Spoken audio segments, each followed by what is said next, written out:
میرے نزدیک یہ معاملہ کہ یہ گلاس اگر آپ نقد خریدتے ہیں تو 10 روپے کا ہے، اور 1 مہینے کے بعد اگر آپ پیسے دیں گے تو پھر 11 روپے، میرے نزدیک یہ سودی معاملہ ہے، 1 روپیہ سود ہے۔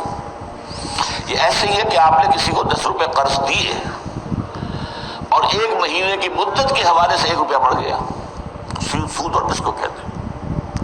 لیکن بدقسمتی سے فقہ حنفی کی روح سے یہ جائز ہے، لہذا علماء کا فتویٰ موجود ہے ان لوگوں کے لیے۔ اب سود کو کس طرح کیا گیا ہے؟ سرکموینٹ کرنا جو ہے سود کو۔ آپ ایک کار خریدنا چاہتے ہیں، آپ کے پاس پیسہ نہیں ہے، آپ 10 لاکھ روپیہ بینک سے لیتے ہیں، بینک اپنا جو ہے آپ کو 10 15 20% کے اوپر قرض دے دیتا ہے۔ اس کے بجائے ایک راستہ اختیار کیا، ہم آپ کو کار خرید دیتے ہیں، آپ ہمیں 10 سال کی قسطوں میں پیسے دے دیجیے، وہ اپنے 10 سال کا سود کیلکولیٹ کر کے اس میں ڈال دیتے ہیں، وہ آپ کو دینا پڑے گا۔ تو یہ صرف ایسے ہی ہے کہ ناک کو سیدھا پکڑ لیا جائے، یا یہ کہ پھر آ کر ہاتھ جو ہے گردن سے، میرا تو ہاتھ نہیں پہنچتا، لیکن یہ کہ بہرحال جن کے پہنچ جاتے ہیں ہاتھ، وہ گنجائش کیے بیٹھے۔ تو میرے نزدیک اصل میں یہ آپ کے سامنے ایک بڑی یعنی دین کی حکمت اور فلسفے کے اعتبار سے بہت اہم بات ہے جو اب کہنے چلا ہوں۔ دیکھیے، آپ کو معلوم ہے کہ حق و باطل کے درمیان کشاکش اور کشمکش اور جنگ یہ تو اول روز سے ہے، ستیزہ کار رہا ہے ازل سے تا امروز، چراغ مصطفی سے شرار بولہوی۔ نتیجہ کیا ہے؟ حق غالب آتا ہے، کچھ عرصے کے بعد پھر باطل سامنے آ جاتا ہے، پھر کوئی اللہ نے نبی بھیجا، پھر حق کو غالب کیا، پھر اس کے اوپر بعد میں کچھ عرصے کے بعد پھر باطل سامنے آ گیا، شیطان نے پھر غلبہ کر لیا۔ یہ ہوتا آیا نا۔ خلافت راشدہ کے ختم ہونے کے بعد سب سے پہلی خرابی کیا آئی؟ ملوکیت آ گئی۔ اب موروثی ملوکیت ہے۔ ملوکیت کیا ہے؟ جس کی لاٹھی اس کا بھینس، جس کے بعد طاقت ہے وہ آئے اور حکومت کے اوپر قابض ہو جائے۔ اب کہلاتے خلفاء تھے، وہ خلفاء تو نہیں تھے، بادشاہ تھے، وہ بنو امیہ کے ہوں، بنو عباس کے ہوں یا ترک ہوں، یہ بادشاہ تھے، خلفاء کہتے تھے خلفاء اپنے آپ کو۔ ایک معنی میں تھا کہ ظاہر بات ہے اپنی اس حاکمیت مطلقہ کے مدعی وہ نہیں تھے، حاکم اللہ کو مانتے تھے، لیکن وہ خلافت راشدہ کا نظام جو تھا وہ دنیا میں دوبارہ نہیں آیا۔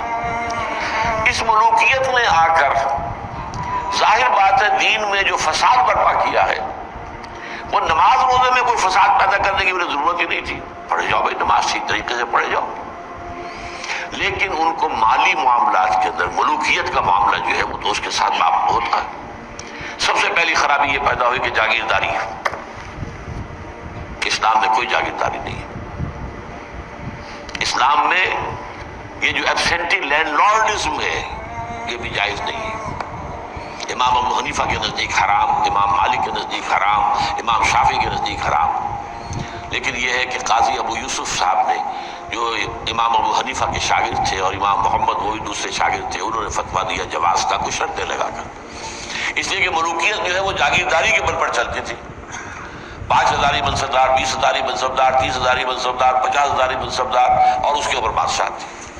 ظاہر بات ہے کہ اس میں تو اس کی ضرورت تھی کہ لوگ جو ہے کاشت کریں دوسرے کے لیے، اور اسی طریقے سے نقد کے اندر یہ رقم کے اندر اضافہ کر کے اور بیک ڈور سے سود داخل ہو گیا ہے۔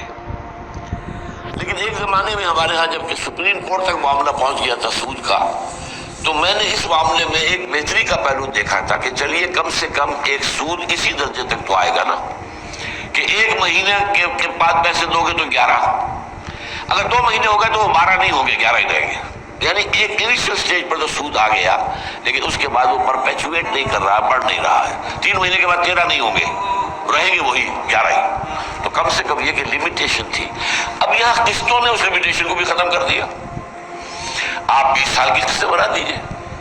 مارگیج ہاؤسز کا جو دنیا کے اندر چل رہا ہے 20 سال کا، 30 سال کا مارگیج ہوتا ہے، وہ گویا کہ پھر سود کو انہوں نے اپنا پورا حصہ جو ہے کاؤنٹ کر کے اس میں ملا کے اور اس کی قیمت رکھ دیتے۔ میرے نزدیک یہ چیزیں حرام ہیں، اور میں ڈنکے کی چوٹ کہتا ہوں کہ حرام ہیں، لیکن چونکہ علماء کے فتوے موجود ہیں تو لہذا میں کیا کروں گا، جو بھی کر رہے ہیں اب ان کی طرف سے جواب دہی اللہ کے خاطر علماء ہی کو کرنی پڑے گی۔ دین کی بات پھیلانا